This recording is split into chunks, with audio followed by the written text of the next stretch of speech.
Hello everyone, welcome back to my channel. Today I'm going to be comparing a couple of foundations for you guys. I did something similar to this a few months back and you guys seem to really respond well to it. So I'll be sure to link that video down below if you haven't seen it yet. If you guys have any other products or brands or anything like that that you think might be dupes and you'd like me to purchase the high-end version of and do this kind of video, just let me know down below because I really enjoy doing these. I think they're very interesting. So today I have the e.l.f. HD Mattifying Cream Foundation and the Lorac Cococin Cream Compact Cream Foundation. And the e.l.f. one is in the color Caramel. This one is in Golden Tan. Now, in my last video, I did one side of my face with one and one side with the other. I won't be doing that for this video just because this one is actually a bit too light, and I realized that from the very beginning. This one's a bit too dark, and I realized that from the very beginning, so it would look very silly, but I will do a demo, which I'm going to show you guys in just a second. I did a demo of each one, and I will compare them afterwards in a kind of talk through review. So I'm going to roll the footage of the demos right now. It'll be quick, don't worry, just give you guys a feel for what these look like, and then we'll come back here and talk about it. I'll be applying both of these foundations the same way. What I do is I use a Q-tip and I rub a little bit of the product onto the Q-tip and then onto my skin. I then use the e.l.f. powder brush to buff it out, and I did wet my brush just a little bit with a NYX Dewy Finish setting spray, since both of these foundations can be a little bit on the dry side. So that is how the e.l.f. foundation looks after just one coat of foundation. For the purpose of this video, I'm going to go ahead and do a second layer just to kind of show you guys how well it builds. And I will say this foundation does build pretty well, adding coverage without kind of smudging or anything like that. And I think it just looks pretty even still, and it doesn't look super cakey with two coats. So that is the completed look.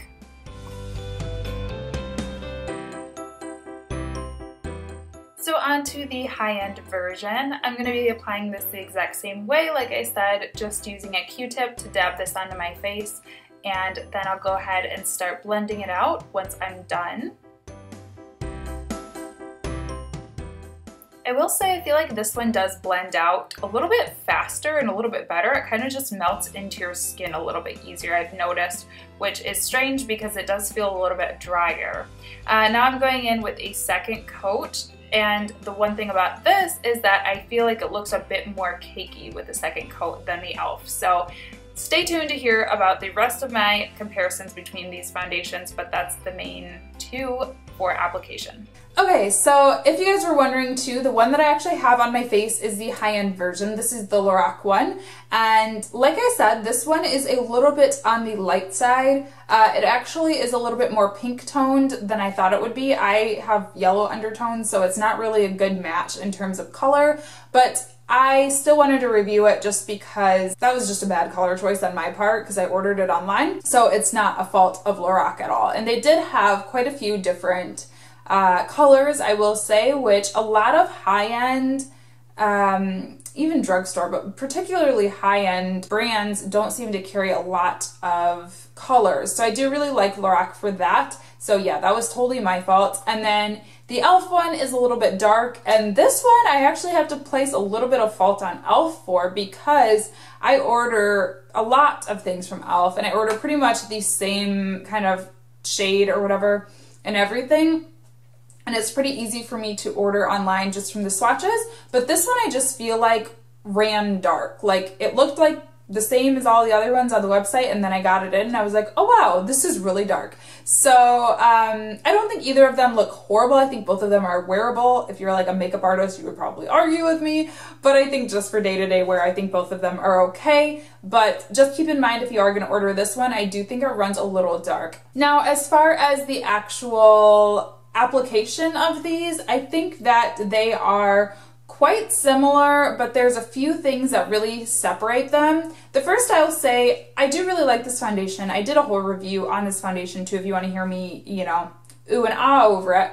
But one of the things that I really did appreciate about this foundation, or do appreciate about this foundation, is that it is a mattifying foundation, but it goes on so smooth and creamy. And I love that because whenever you say matte, I just get the dry kind of image in my mind, and that's just not appealing. It's not fun to apply. It's not fun to look at. This is anything but, and yeah, it just literally, it goes on like butter, and it goes on really smooth. It blends out really nicely. It doesn't emphasize any dryness or anything like that. So I really appreciate it for that. On the contrary, this one is pretty much the opposite. I almost feel like this goes on like a kind of like a cream to powder finish. So you blend it in, and I feel like it gets a little bit like, what's the word? A little bit almost like harder as you blend it in, and it kind of loses that creaminess and almost feels like you're blending in a powder onto your face, if that makes sense.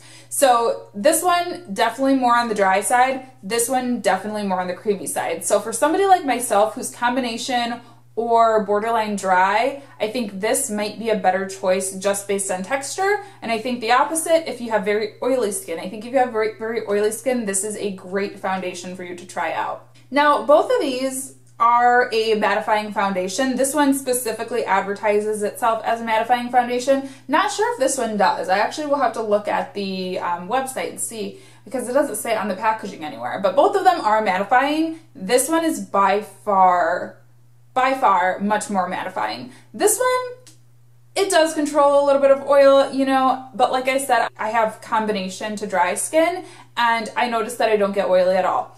But if you were somebody who had oily skin, you probably would still get oily. I'm not gonna lie. I don't think it is quite as mattifying as something like this. This one, I didn't even use a powder today, and you can see how matte my face is. At the same time, I don't think that it looks dry or gross. I think it looks pretty nice. So I do really like this. For myself though, and my skin type, it's not really something that I could see myself wearing every single day.